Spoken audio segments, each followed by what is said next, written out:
നമസ്കാരം. Russia Ukraine യുദ്ധം അവസാനിക്കുന്നു. റഷ്യയുടെ നടുപൊടിച്ചിരിക്കുന്നു ഉക്രൈൻ. യുദ്ധം സത്യത്തിൽ റഷ്യയുടെ നടുപൊടിക്കുന്നു. യുദ്ധത്തിന് പടയാളികളില്ല. 10 ലക്ഷം റഷ്യൻ സൈനികരെങ്കിലും കൊല്ലപ്പെട്ടെന്ന് ബ്രിട്ടീഷ് കണക്കുകൾ പറയുന്നു.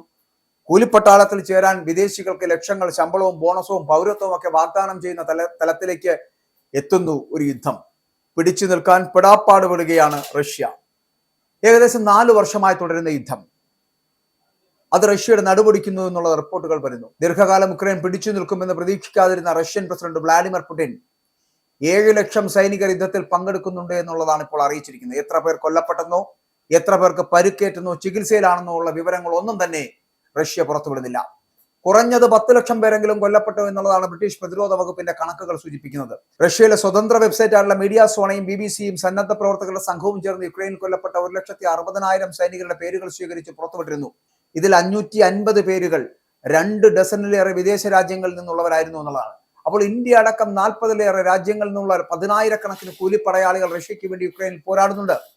2024 ഉടമ്പടി പ്രകാരം ഉത്തര കൊറിയ സ്വന്തം സൈനികരെ നേരിട്ട് അയച്ചിട്ടുണ്ട്.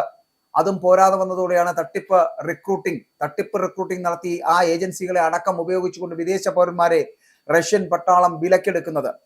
യുദ്ധത്തിൽ കൊല്ലപ്പെടുന്ന റഷ്യൻ പട്ടാളക്കാരുടെ എണ്ണം വൻതോതിൽ വർദ്ധിക്കുന്നത് സ്വന്തം നാട്ടിലുണ്ടാക്കുന്ന അമർഷം തിരിച്ചറിഞ്ഞാണ് ഭരണകൂടം മറ്റു രാജ്യങ്ങളിൽ നിന്ന് കൂലിക്ക് ആളെയെടുത്ത് യുദ്ധത്തിനയക്കുന്നത്. ഇന്ത്യ, നേപ്പാൾ, ബംഗ്ലാദേശ്, ഇറാഖ്, കെനിയ, ദക്ഷിണാഫ്രിക്ക തുടങ്ങി ഏഷ്യയിലെയും ആഫ്രിക്കയിലെയും ഒട്ടേറെ രാജ്യങ്ങളിൽ നിന്ന് യുവാക്കൾ ചതിക്കപ്പെട്ടും പണത്തിൽ ആകൃഷ്ടരായും റഷ്യൻ പട്ടാളത്തിനൊപ്പം എത്തുന്നുണ്ട്. യുദ്ധം തുടങ്ങിയ വർഷം 3 ലക്ഷം പേരെ കരാർ അടിസ്ഥാനത്തിൽ റിക്രൂട്ട് ചെയ്യുകയാണ് ചെയ്തത്. ഇതുമാത്രമോ, ജയിലുകളിൽ നിന്ന് ക്രിമിനലുകളെ മോചിപ്പിച്ച് യുദ്ധത്തിനയച്ചു. എല്ലാവർക്കും വൻതുക ശമ്പളം, കടം ഏറ്റെടുക്കലും മറ്റ് ആനുകൂല്യങ്ങളും, നിർബന്ധിത റിക്രൂട്ട്മെന്റ് പേടിച്ച് 10,000-കണക്കിന് യുവാക്കളെ റഷ്യ വിട്ടുപോകുന്ന സാഹചര്യം വരെ ഉണ്ടായിരിക്കുന്നു. പട്ടാളത്തിന്റെ കരാറിൽ ഒപ്പിടുന്ന റഷ്യക്കാർക്ക് കിട്ടുന്ന ബോണസ് മാത്രം ഏകദേശം $50,000 അമേരിക്കൻ, 45 ലക്ഷത്തോളം രൂപ വരും. ശമ്പളവും മറ്റ് ആനുകൂല്യങ്ങളും വേറെ, നികുതി ഇളവുകൾ, കടം ഒഴിവാക്കി കൊടുക്കൽ തുടങ്ങിയവ വേറെ സംവിധാനങ്ങളായി നിൽക്കുന്നു. റഷ്യയിലെ ചില മേഖലകളിൽ ജോലി ചെയ്യുന്നവരുടെ ശരാശരി വാർഷിക വരുമാനം 18 ലക്ഷം രൂപയിൽ താഴെയാണ് എന്ന് നമ്മൾ ഓർക്കുക. അവിടെയാണ് ഇവർക്ക് 45 ലക്ഷം രൂപ നൽകുന്നത്. വിദേശികൾക്ക് പണത്തിനൊപ്പം പൗരത്വം കൂടിയാണ് ഇവിടെ വാഗ്ദാനം ചെയ്യുന്നത്. യുക്രൈൻ യുദ്ധത്തിന് പോയവരുടെ കരാറുകൾ എപ്പോൾ അവസാനിക്കുമെന്ന് തീരുമാനിക്കുന്നത് റഷ്യൻ പട്ടാളമാണ്. അവർ നിശ്ചയിക്കുന്ന പ്രായപരിധി പിന്നിടുന്നവരെയും പരിക്കേറ്റ് യുദ്ധത്തിനിറങ്ങാൻ കഴിയാതായവരെയും മാത്രമേ കരാറുകളിൽ നിന്ന് മോചിപ്പിച്ചിരുന്നുള്ളൂ. ഇതോടെ പട്ടാളത്തിലേക്ക് റഷ്യയിൽ നിന്ന് പുതുതായി ആളെ കിട്ടാൻ പ്രയാസമായി. അങ്ങനെയാണ് പുറം നാട്ടുകാരിലേക്ക് ഇവരുടെ ശ്രദ്ധ മാറിയത് എന്നുള്ളതാണ്. റഷ്യൻ പട്ടാളത്തിൽ ചേരാമെന്ന് ഉറപ്പ് കൊടുക്കുന്നവർക്കും കരാറിൽ ഒപ്പിടുന്നവർക്കും വേഗത്തിൽ റഷ്യൻ പൗരത്വം നൽകാൻ നിയമം പാസാക്കി. റഷ്യയിൽ വിദേശ തൊഴിലാളികൾ തിങ്ങിപ്പാർക്കുന്ന സ്ഥലങ്ങളിൽ റെയ്ഡുകൾ വർദ്ധിപ്പിച്ചു. അവരെ സമ്മർദ്ദത്തിലാക്കി സൈന്യത്തിൽ ചേർത്തു. എന്നിട്ടോ റഷ്യൻ പൗരത്വം നേടാൻ ആഗ്രഹിക്കുന്ന ചില വിഭാഗങ്ങൾക്ക് നവംബർ മുതൽ സൈനിക സേവനം നിർബന്ധമാക്കി. റിക്രൂട്ടിംഗ് ഏജൻസികളെ മുന്നിൽ നിർത്തി വിദേശ രാജ്യങ്ങളിൽ നിന്ന് തൊഴിൽ വാഗ്ദാനം ചെയ്ത ആളുകളെ എത്തിക്കുകയും തട്ടിപ്പിലൂടെ സൈനിക സേവന കരാറുകളിൽ ഒപ്പിടിവിച്ച് യുദ്ധത്തിന് അയക്കുകയും ചെയ്തു. ക്യൂബയും നേപ്പാളും ഉൾപ്പെടെയുള്ള രാജ്യങ്ങൾ ഇത്തരം റാക്കറ്റുകളെ പിടികൂടുകയും റഷ്യയോട് തങ്ങളുടെ പൗരന്മാരെ തിരിച്ചയക്കാൻ ആവശ്യപ്പെടുകയും ചെയ്തു.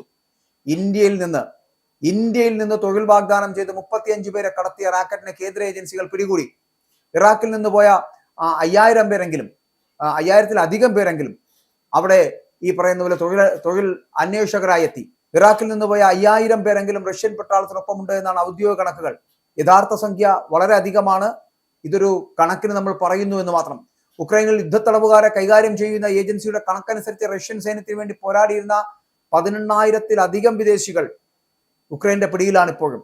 40ഓളം രാജ്യങ്ങളിലെ പൗരന്മാർ ഇതിൽ പെടുന്നുണ്ട്. 3,400 പേരെങ്കിലും യുദ്ധത്തിൽ കൊല്ലപ്പെട്ടിട്ടുണ്ട്. എന്നിട്ടും റഷ്യൻ സൈന്യത്തിലേക്കുള്ള റിക്രൂട്ട്മെന്റ് തടസ്സമില്ലാതെ തുടരുകയാണ് എന്നാണ് റഷ്യയിൽ നിന്നുള്ള ഗവേഷകരും സംഘടനകളും പറയുന്നത്. പണവും പൗരത്വവും തന്നെയാണ് ഇതുവരെ ഏറ്റവും വലിയ ആകർഷണമായിരുന്നത്. എന്നാൽ യുദ്ധം 4 വർഷം പിന്നിടുമ്പോൾ റഷ്യ നേരിടുന്ന കടുത്ത സാമ്പത്തിക പ്രതിസന്ധി ഇനി അങ്ങോട്ട് കാര്യങ്ങൾ ദുഷ്കരമാക്കുമെന്ന പ്രതീക്ഷയാണ് അവർക്കുള്ളത്. എന്തായാലും ഒരു കാര്യം ഉറപ്പാണ്, ഈ യുദ്ധം ഇനി അധികകാലം കൊണ്ടുപോകുവാൻ റഷ്യക്കും ഉക്രൈനും കഴിയില്ല. റഷ്യയുടെ നടുപൊടിക്കുകയാണ് ഉക്രൈൻ എന്ന് വേണമെങ്കിൽ പറയാം. ഈ യുദ്ധം വരുത്തി വെച്ചിരിക്കുന്ന വിനാശം എന്ന് പറയപ്പെടുന്ന അതാണ്. യുദ്ധത്തിന് ആളില്ലാതെ, യുദ്ധത്തിന് പടയാളികളില്ലാതെ മറ്റു നാടുകളിൽ നിന്ന്, മറ്റു രാജ്യങ്ങളിൽ നിന്ന് കൂലിത്തൊഴിലാളികളെ എടുത്ത് പട്ടാളത്തിൽ ചേർത്ത് പട്ടാള യുദ്ധം നടത്തുന്നതിന് വേണ്ടി ശ്രമിക്കുന്ന ഒരു രാജ്യമായി റഷ്യ അധപ്പതിച്ചു പോകുന്നു. റഷ്യയിലേക്ക് എത്തപ്പെടുന്നവർക്ക് വലിയ ശമ്പളവും ഒപ്പം തന്നെ അവിടുത്തെ വിദേശ പൗരത്വവും വാഗ്ദാനം നൽകിക്കൊണ്ട് നടത്തുന്ന ഈ പ്രക്രിയ ഇനി എത്ര കാലം ഇങ്ങനെ ഓടിക്കാൻ കഴിയുമെന്നുള്ളത് ആശങ്കയിലാണ് റഷ്യക്കാർ. ആ റഷ്യൻ യുക്രൈൻ യുദ്ധം എന്ന് പറയപ്പെടുന്നത് അവസാനിക്കാൻ ചിലപ്പോൾ ഇതൊരു കാരണമായേക്കാം.